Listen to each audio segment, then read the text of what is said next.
The Chaser by John Collier. Alan Austen, as nervous as a kitten, went up certain dark and creaky stairs in the neighborhood of Pell Street, and peered about for a long time on the dime landing before he found the name he wanted written obscurely on one of the doors. He pushed open this door, as he had been told to do, and found himself in a tiny room, which contained no furniture but a plain kitchen table, a rocking chair, and an ordinary chair.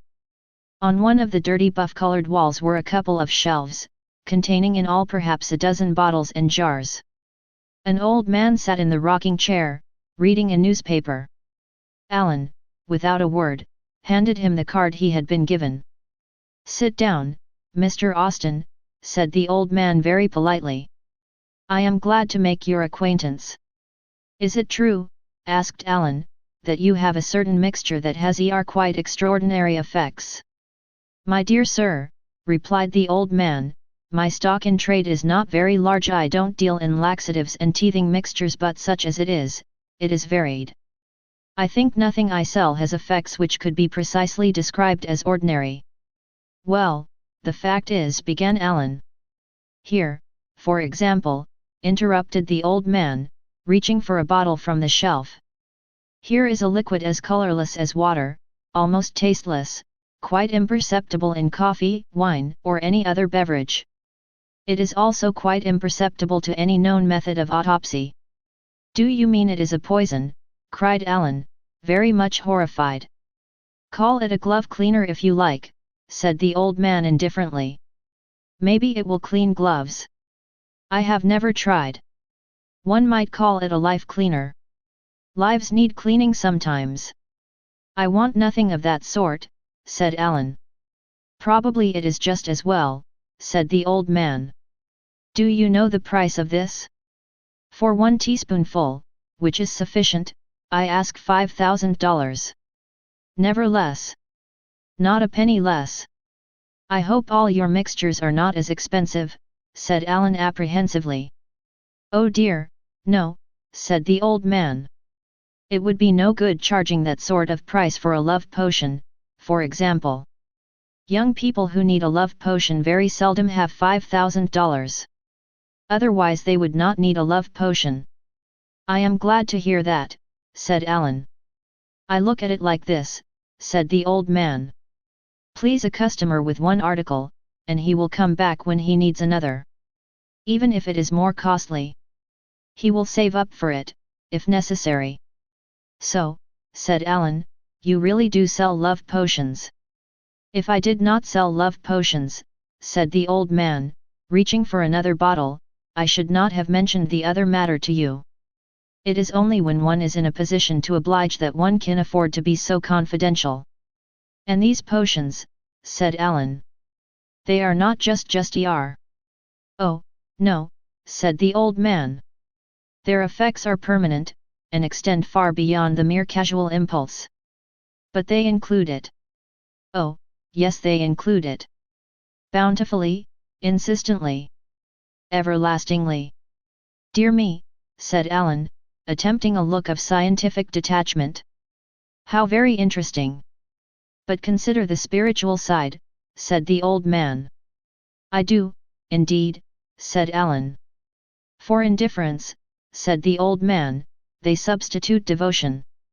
For scorn, adoration. Give one tiny measure of this to the young lady, its flavor is imperceptible in orange juice, soup, or cocktails, and however gay and giddy she is, she will change altogether. She will want nothing but solitude and you." "I can hardly believe it," said Alan. "She is so fond of parties."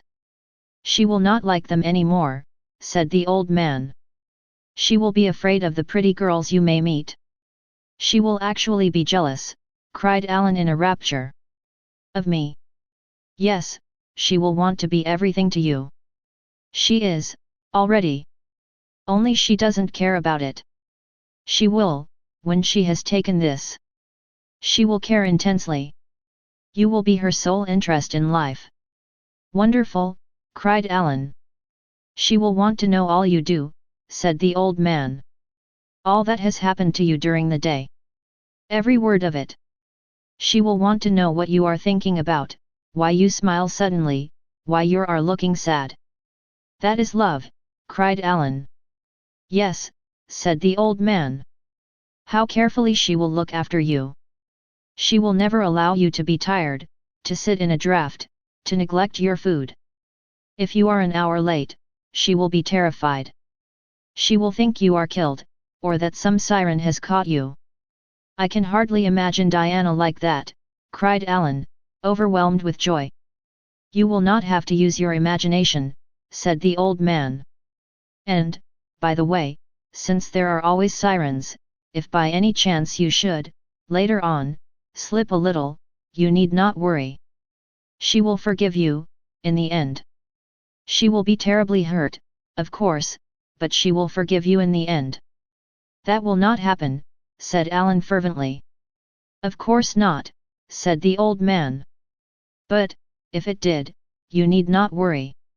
She would never divorce you. Oh, no. And, of course, she will never give you the least, the very least, grounds for uneasiness." "And how much," said Alan, "is this wonderful mixture?" "It is not as dear," said the old man, "as the glove cleaner, or life cleaner, as I sometimes call it. No. That is $5,000, never a penny less. One has to be older than you are, to indulge in that sort of thing. One has to save up for it." "But the love potion," said Alan. "Oh, that," said the old man, opening the drawer in the kitchen table, and taking out a tiny, rather dirty-looking phial. "That is just $1. I can't tell you how grateful I am," said Alan, watching him fill it. "I like to oblige," said the old man. "Then customers come back, later in life, when they are better off, and want more expensive things. Here you are. You will find it very effective." "Thank you again," said Alan. "Goodbye."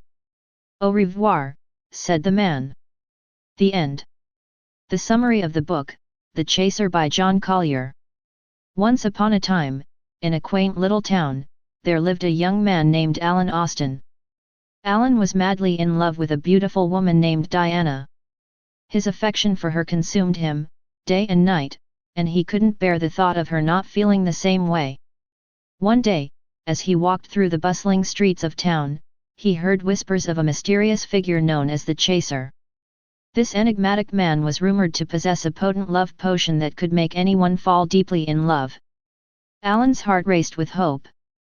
Determined to win Diana's heart, Alan embarked on a quest to find the Chaser's shop. Hidden away in a dimly lit alley, the shop held an air of mystique.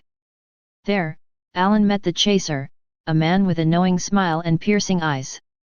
Alan pleaded for the love potion that would make Diana love him. The Chaser obliged but warned, "This potion is very powerful, young man.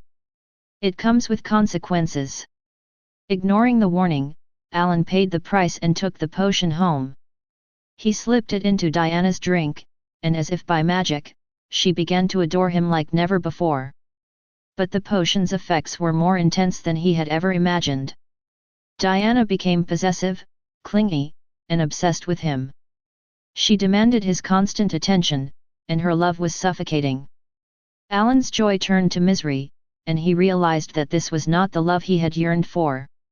Desperate to escape Diana's overwhelming affection, Alan returned to the Chaser. He asked for an antidote, and the Chaser revealed it could be obtained, but at a much higher cost than the love potion. With a heavy heart and a lighter wallet, Alan obtained the antidote.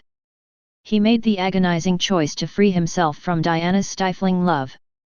He administered the antidote, and as quickly as it had begun, her love for him faded away.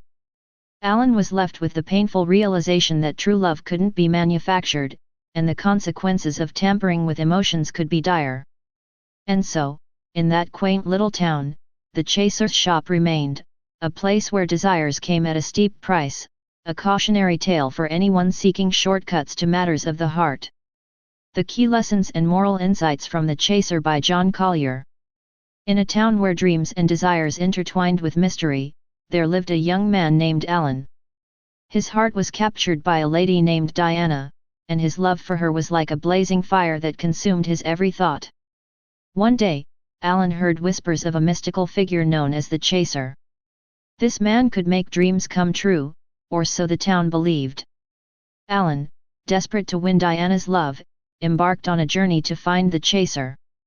In the dimly lit shop of the Chaser, Alan found what he sought: a love potion.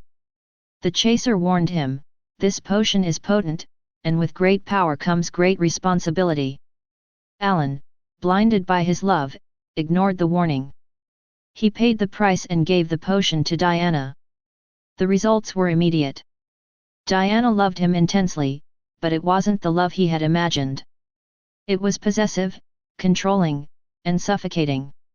Realizing his mistake, Alan returned to the Chaser and begged for an antidote. The Chaser had won, but at a hefty price. Alan paid the cost, and with a heavy heart, he undid the spell of the love potion. From this tale, we learn several important lessons. 1. True love cannot be forced, love should be natural and freely given. Trying to manipulate or force someone's affections can lead to undesirable consequences. 2. Beware of quick fixes, shortcuts to happiness often come with unexpected costs.